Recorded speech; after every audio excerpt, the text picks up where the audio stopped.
tour de force of direction. And it's a powerful thing. What's the name of the movie? You studied a little media. What is it? You don't know the name of the movie. Well, it was called The Triumph of the Will. And it's a movie that was shown throughout Germany back in right shortly after Hitler came into power during, around the time of the 36 Olympics. It's historically true. And this movie was just absolutely compelled. People had to go see it, and it was shown in the movie houses. And it was a tremendous success. And the opening of the movie literally shows Hitler descending from the heavens. Yes, he does, in a great flash of light. And he really, what he does actually is arrive in a J-52, if you're interested in what it was. It was a Lufthansa transport of the period, later a bomber, a J-52. It's a Junkers, Ju-52, and he comes out of the sun, and you just see Hitler literally descending. It's fantastic scenes, and millions of people, and he walks a solitary figure among great banks of thousands of torch-bearing people. It's just unbelievably dramatic, and so it's all based on the concept of a deity concept. A deity does not walk with the crowds at any point. So Hitler was rarely ever seen walking in a group of people. He was always a lone figure, walking down a vast... You've seen those movies, walking down a vast aisle of assembled multitudes, mankind. And he ascends to this high platform. Whenever he spoke at great high heights, high above the audience, looking down. And the lights were fantastic on him. You know who designed all those lights? I bet you're curious who was responsible for the design of all that stuff.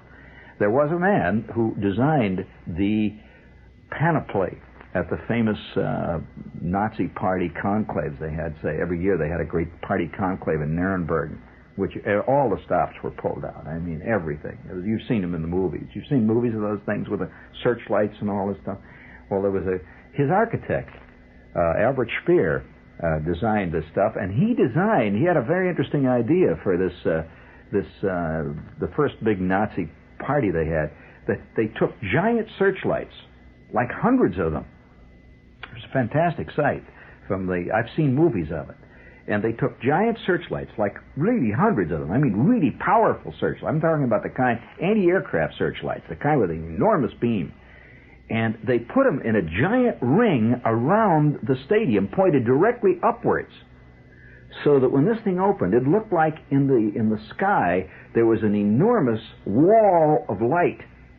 It was like giant pillars that extended to infinity, very carefully spaced. And just at the time when Hitler was to appear, they had fly right through this beam. They had a flight, V-shaped flight of Stukas, just went whoosh, right through this thing, screaming as they went through it. You see, oh wow, the people flipped. I mean, it was unbelievable sights. And this is part of that idea of making a person into a deity, a natural divine ruler. That anyone who could bring about this kind of fantastic wonderment has to be divine. He doesn't show up in a Sears Roebuck suit. That's, by the way, one of the reasons why almost all dictators appear in magnificent uniforms, because it sets them apart from the walking around guy.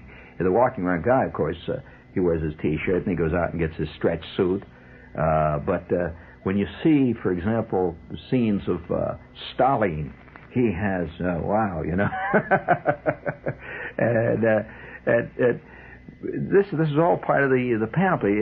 Napoleon, for example, had great uniforms designed for himself, and he made sure that this was so. So everything was very, very dramatic, and he was even more than a king. Of course, he declared himself an emperor, which is goes even back before kingship. Emperor means an empire, whereas a king means just one little country like Patagonia. But an emperor, that's something else. That's the biggie. That's the big time. That's like Caesar, the Roman Empire, and all the rest of it.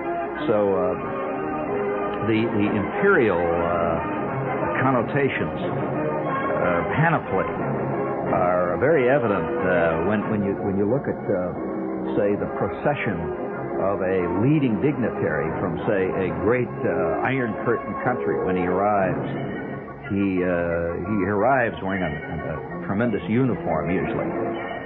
He arrives with a color guard, a tremendous color guard. The Praetorian Guard is standing at attention, usually a very specially selected group of soldiers, all specially uniformed, which, by the way, was another thing that Hitler did. He had great uniforms for the palace guard, which, incidentally, in essence, was the SS.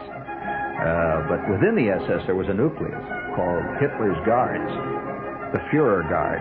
And they were like the cream of the cream. And, why, they had uniforms that even to this day glow in the dark, if you run across one of them.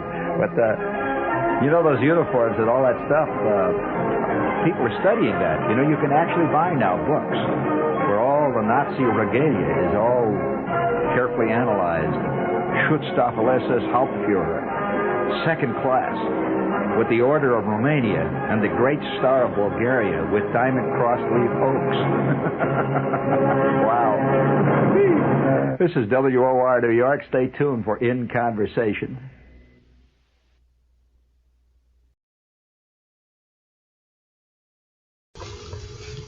Okay, had to find the button here. And we love the skull head on the SS hats. Yeah, kind of different looking, I would say. Okay, well, I'm getting kind of sleepy here, and be a good time to wind everything out.